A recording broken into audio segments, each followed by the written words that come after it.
So now let's move forward to go through the rest part of the story. The Sound Machine by Roald Dahl. Right? The average human ear cannot quite hear it now. Right? If there were a bat flying. जो average human ear है वो नहीं सुन सकता है bat अगर around this room, अगर around room में, कमरे में अगर कोई बैट फ्लाई कर रहा हो. देखिए, if there were a bat flying, ये इमेजिनेशन है, सेकंड टाइप ऑफ कंडीशन है. राइट, इसे अनरियल पास्ट भी कहते हैं.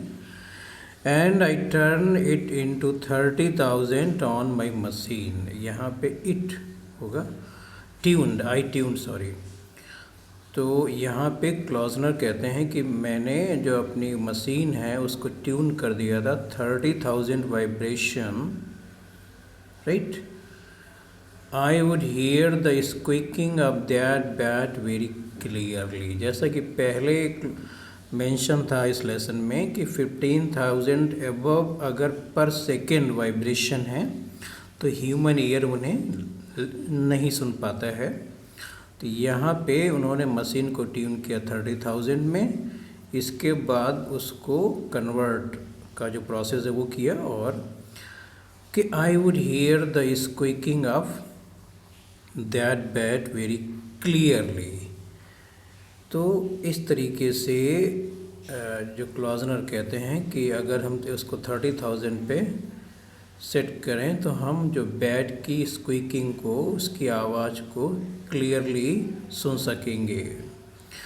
आई would even hear the correct note of F sharp और बी फ्लैट, उन्होंने नोट का नेम भी दिया है, और whatever it may be but merely at much lower pitch. Right, don't you understand? The doctor looked at the long black coffin box. Right, जो coffin box था जिसमें उन्होंने मशीन को रखा था, डेवलप किया था. And you are going to try it tonight. Yes, I will. तो डॉक्टर ने कहा अच्छा, तो इस मशीन को आप आज रात ट्राई करने जा रहे हैं. Yes, I will. Wish you luck. Doctor उनको जो है बेस्ट ऑफ विशेस करते हैं. He glanced at his watch. Suddenly doctor की निगाह अपनी वॉच पे जाती है. My goodness, he said, I must fly. मतलब वो कहते हैं मुझे अब जाना होगा. Goodbye. Thank you for telling me. I must call against some time. मैं फिर कभी आऊँगा. And find out what happened, क्या हुआ. The doctor went out and close the door behind him. Doctor चला गया और क्लोजनर ने डोर क्लोज कर लिया. Machine for a while longer. Klusener first about with the wire.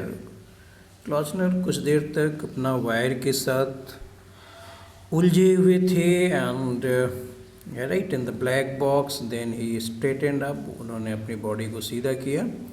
And in a soft excited whisper said, now will try again. हम फिर से try करेंगे. अपने उन्होंने फुसफुसाहट के साथ कहा एक धीमी आवाज़ में. We will take it out into the garden. Right, इसे हम गार्डन ले जाएंगे दिस टाइम, बाहर, है ना, रूम के बाहर, सेट के बाहर. And then perhaps the reception will be better.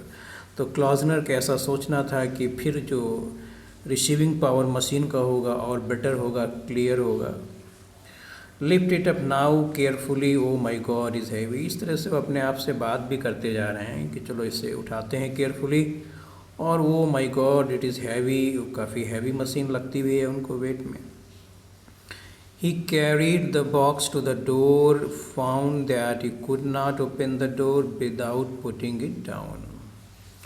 Machine को वो डोर तक ले जाते हैं लेकिन उन्हें लगता है कि वो डोर ओपन नहीं कर पाएंगे मशीन के साथ. उनको मशीन को कहीं रखना पड़ेगा. He carried it back, put it on the bench. उन्होंने मशीन को बेंच पे रखा. बैक आने के बाद opened the door and then carried it with some difficulty, कुछ परेशानी के साथ उसे गार्डन में ले गए. He placed the box carefully on a small wooden table, right? वहाँ उन्होंने गार्डन में पहले से एक टेबल को प्लेस कर रखा था, right? Okay, that जो कि वहाँ लॉन में टेबल थी उसे वहाँ रखा. He returned to the shed and fetched a pair of earphones. वो फिर से शेड आए, अपने उसी रूम में गए, वहाँ से ईयरफोन्स के पेयर लेके आए. He plugged the connections, right?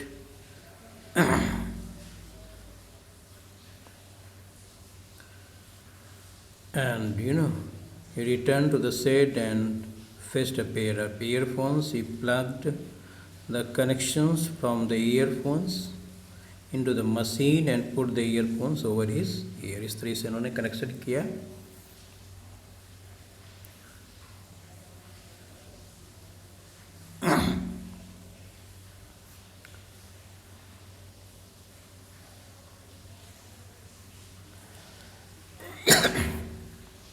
The movement of his hands were quick and precise, right? He was excited and breathed loudly and quickly through his mouth. He kept on talking to himself. इस तरीके से उनका जो movement था वो hands का काफ़ी quick था, वो एक्साइटेड थे, तेज सांसें भी ले रहे थे वो, और वो अपने आप से बातें भी करते जा रहे थे, है ना. वो कुछ अपने आप को रिलैक्स भी कराते जा रहे थे, अपने आप को इनकरेज भी कराते जा रहे थे. एज दो ही वर अफ्रेड. देखिए एज दो या एज इफ जहाँ पर आता है वहाँ पे भी सेकंड टाइप ऑफ कंडीशनल की तरह यूज़ होता है. तो यहाँ देखिए वर आ गया. ऐसा उस समय लगा था जैसे कि वो डरे हुए हों कि कहीं मशीन वर्क ना करे, या फिर अगर मशीन वर्क करे तो क्या होगा. ये देखिए इफ़ इट डिड, अगर ये करे, मतलब ये भी यहाँ पे अनरियल पास्ट है, सेकेंड टाइप ऑफ कंडीशन है. Did second form of do आया है. He stood there in the garden beside the wooden table, so pale, small and thin that it looked like an ancient, consumptive, bespectacled child. तो वो wooden table के पास standing position में थे, right. So pale, small size, right, small size, और thin that he looked like an ancient. एक ऐसे वो बच्चे की तरह लग रहे थे जो कि चश्मा पहने हुए था और जो कि बहुत स्टडी करता हो, राइट, बहुत बुक्स में हमेशा खोया रहता हो, इस तरह के चाइल्ड जैसा लग रहे थे Mister Klausner. The sun had gone down, right. There was no wind, no sound at all. तो कहने का मतलब कि इवनिंग हो गई थी, कहीं कोई साउंड नहीं था, कोई हवा नहीं थी, कोई. From where he stood he could see over a low fence into the next garden. जहाँ पे वो था वहाँ से जो फेंस थी, थोड़ी सी दीवार जैसी, वॉल जैसी स्ट्रक्चर, और वो अगला जो गार्डन था वो से वो देख सकता था, उसके पड़ोसी नेबर का जो गार्डन था. And there was a women walking down the garden with flower basket on her arm. वहाँ देखा क्लॉजनर ने कि एक लेडी हैं, वो अपना गार्डन में जा रही हैं, उनके हाथ में एक फ्लावर बास्केट है, राइट. कहने का मतलब ये है कि आसपास कहीं एकदम सन्नाटा था, कहीं कोई साउंड नहीं था, कहीं कोई विंड नहीं थी, right.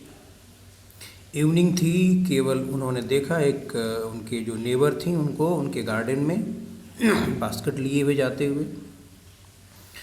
He watched her for a while without thinking about her at all. Then he turned to the box on the table and pressed a switch on its front. उन्होंने machine अपना on कर दी. He put his left hand on the volume control, right? Volume control पे एक हाथ रखा है अपना, and his right hand on the knob. Knob आप जानते हैं जिससे हम किसी वॉल्यूम को कम ज़्यादा करते हैं. दैट, है ना, या फिर जो निडल होती है वो कैसे कम ज़्यादा जाएगी। The knob that moved A needle across a large central dial like the wave length dial of A radio. तो रेडियो के तरीके से उन्होंने डिज़ाइन किया हुआ था वेव लेंथ की तरह।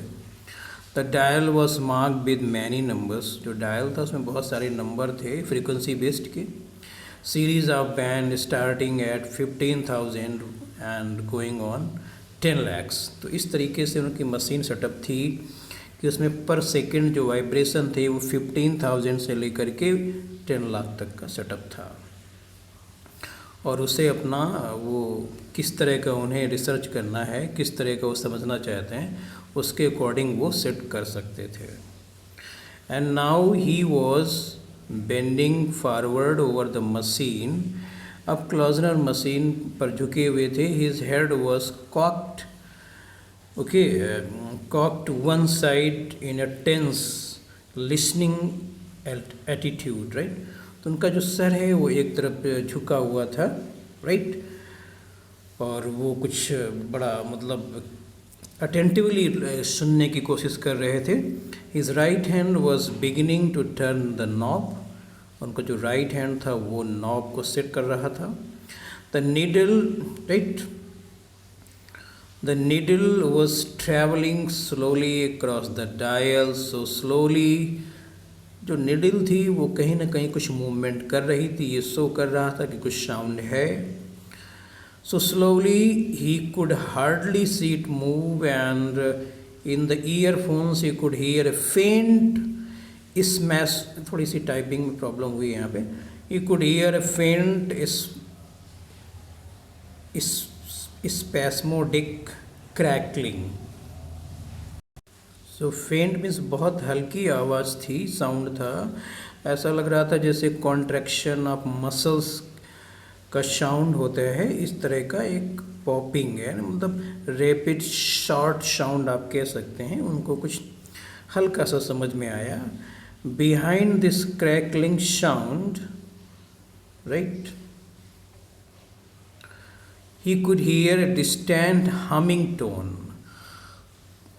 which was the noise of the machine। और थोड़ा सा उनको उस साउंड के पीछे मशीन की आवाज़ सुनाई पड़ी, humming sound itself, but that was all। but इतना ही था।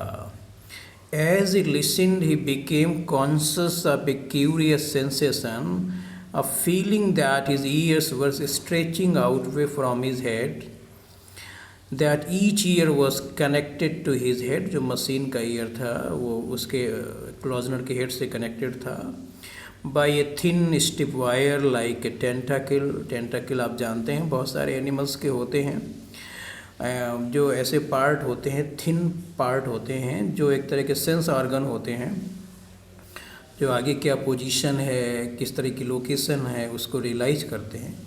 तो इस तरीके से वो वायर थे। And that the wires were lengthening, that the years were going up and up towards secret and forbidden territory. Means इस तरह की फ्रिक्वेंसी सेटअप थी कि जो मशीन की ईयर थे वो और अधिक अपने आप को और अधिक रीचेबल बना रहे थे ऐसी टेरिटरी में, ऐसे रीजन में जहाँ, राइट, जहाँ हमारी ईयर नहीं पहुँच पाते हैं, right. A dangerous ultrasonic region, right, हम लोग अल्ट्रासोनिक साउंड नहीं सुन पाते हैं ना, right.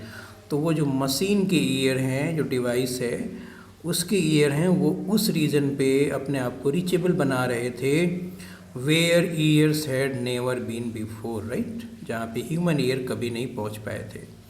And had no right to be, और उनके पास कोई राइट भी नहीं था, वो इस तरह का डिज़ाइन भी नहीं है ह्यूमन ईयर की वहाँ तक पहुँच पाएँ। The little needle crept slowly across the dire. जो नीडल है वहाँ पे, राइट, वो मशीन में वो थोड़ा मूव की। And suddenly he heard a shriek. अचानक क्लॉजनर ने एक चीख सुनी। ए फ्राइटफुल पियर्सिंग, एक डरावनी तेज श्रीक, तेज एक मतलब आवाज़, चीखने की आवाज़ सुनी, चिल्लाने की आवाज़ सुनी। And he jumped and dropped his hands catching hold of the edge of the table, right? So Mr. Klausner was surprised, right? उन्होंने अपने हाथ छोड़ दिए और उछल पड़े, राइट? उन्होंने टेबल का एक किनारा वो पकड़े हुए थे. He stared around him as if expecting to see the person who had seeked. उन्होंने अपने चारों ओर देखा जैसे कि वो ये आशा करते हों कि वहाँ कोई पर्सन है जिसने चीखा है, जिसने इस तरह की आवाज़ की है. There was no one in the sight except the woman in the garden. तो उन्हें चारों तरफ कोई नहीं दिखाई पड़ा, केवल एक वो लेडी थी जो अपने गार्डन में थी, उनकी पड़ोसी, neighbour next door. And it was certainly not she. और ये श्योर था कि उन्होंने नहीं चीखा था, उन्होंने कोई आवाज़ नहीं की थी. सी वॉज बेंडिंग डाउन, वो झुकी हुई थी, कटिंग येलो रोजेज़, वो अपने येलो रोजेस को कट कर रही थीं और उनको अपने बास्केट में रख रही थीं. Again it came a thoughtless inhuman shriek, sharp and short. Mister Klausner को फिर से एक चीख सुनाई पड़ी. अब दिस टाइम उन्होंने रियलाइज किया कि जो चिल्लाने की आवाज़ थी ये इनह्यूमन थी, मतलब किसी ह्यूमन की नहीं थी. ये शार्प थी, शॉर्ट थी और क्लियर थी, right? The note itself possessed a minor metallic quality. तो जो साउंड था कुछ मेटालिक था, जैसे मेटल जब आपस में स्ट्राइक होती हैं तो वो जो साउंड क्रिएट होता है, कुछ इस तरह का साउंड उनको सुनाई पड़ा. That he had never heard before. ऐसा साउंड जो उन्होंने पहले कभी नहीं सुना था. क्लॉजनर लुक्ड अराउंड हिम. उन्होंने फिर चारों ओर देखा. Searching instinctively for the source of noise. उन्हें लगा कि देखिए भाई ये कहाँ से आवाज़ आती है. The women next door was the only living thing inside. केवल वही लिविंग बीइंग थी, वो लेडी, वो वुमेन, उनकी neighbour. He saw her reach down, take a rose stem in the fingers. उन्होंने उन्हें एक रोज स्टेम को फिंगर में लेते हुए देखा. एंड स्निप द स्टेम, उन्होंने स्टेम को काटते हुए देखा, right? With a pair of scissor, right?